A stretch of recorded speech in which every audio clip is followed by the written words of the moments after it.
यह जरा का घर था, एक छोटा सा मगर बेहद गर्मजोशी से भरा हुआ कोना इस दुनिया में। छत थोड़ी सी नीची थी, दीवारों पर कुछ पुराना सा पेंट, लेकिन वहां बसने वाले दिल बहुत ही साफ थे। दीवारों पर झारा की बनाई हुई तस्वीरें टंगी थीं, कभी फूल, कभी उसका घर, कभी एक लड़की जो आसमान में उड़ रही थी। हर रेखा, हर रंग जैसे उसके सपनों की कहानी कह रहा हो। रसोई से रोटी की महक आती थी। जहरा अपनी माँ के साथ बैठी थी, नरम हाथों से आटे को गूंदते हुए, मिट्टी से सने हाथ और आंखों में हंसी। माँ कभी उसके माथे पर प्यार से हाथ फेरती तो कभी कहती, तू एक दिन बड़ी बनेगी जहरा, बहुत बड़ी। छत पर पापा कपड़े सुखा रहे थे। धूप में उनकी परछाई लंबी हो गई थी।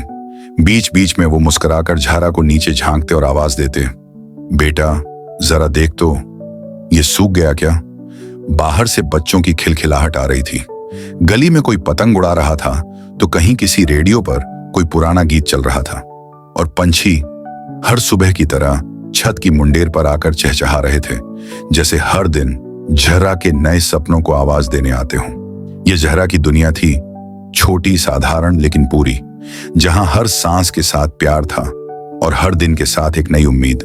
उसका स्कूल भी कुछ ऐसा ही था, रंग बिरंगा, दीवारों पर बच्चों की कलाकारी, खिड़कियों से आती धूप में उड़ती धूल की रेखाएं, जैसे हर कण में कोई कहानी हो। अध्यापक ब्लैक बोर्ड पर लिख रहे थे और जहरा पहली कतार में बैठी, आंखों में चमक और आत्मविश्वास के साथ जवाब दे रही थी। उसका बस्ता भारी होता था, किताबों से और दिल उम्मीदों से। फिर एक दिन सब कुछ बदल गया। अचानक एक जोर का धमाका हुआ। धरती कांप गई, दीवारें हिल गईं, लोग भाग रहे थे, चीखें गूंज रही थीं। धुएं की चादर ने आकाश को ढक लिया। जहरा मां के आंचल से लिपटी खड़ी थी, डरी हुई, सहमी हुई। पापा उन्हें पकड़कर भागते हुए किसी सुरक्षित जगह ले जा रहे थे। उस दिन सपनों वाली जिंदगी एक खौफनाक सन्नाटे में बदल गई। जहरा का स्कूल अब सिर्फ ईंटों और धूल का ढेर था। टूटे खिड़की के कांच, बिखरे हुए बैग, फटी हुई किताबें और दीवारों पर सिर्फ दरारें। वो अकेली एक टूटी बेंच पर बैठी थी, अपनी गुड़िया को मजबूती से पकड़े हुए, जैसे उसकी मासूमियत उस बर्बादी के बीच कुछ ढूंढ रही हो। फिर वो घर जो कभी उसकी जन्नत था, अब मलबा बन चुका था। गिरी हुई दीवारों के बीच मिट्टी में मां की पुरानी चुनरी का कोना दिख रहा था। थोड़ा आगे पापा की चप्पलें। जहरा घुटनों के बल बैठकर उन्हें धीरे धीरे साफ कर रही थी, जैसे सोच रही हो, अगर धूल हट जाए शायद वो वापस आ जाएं। पर जहरा ने हार नहीं मानी।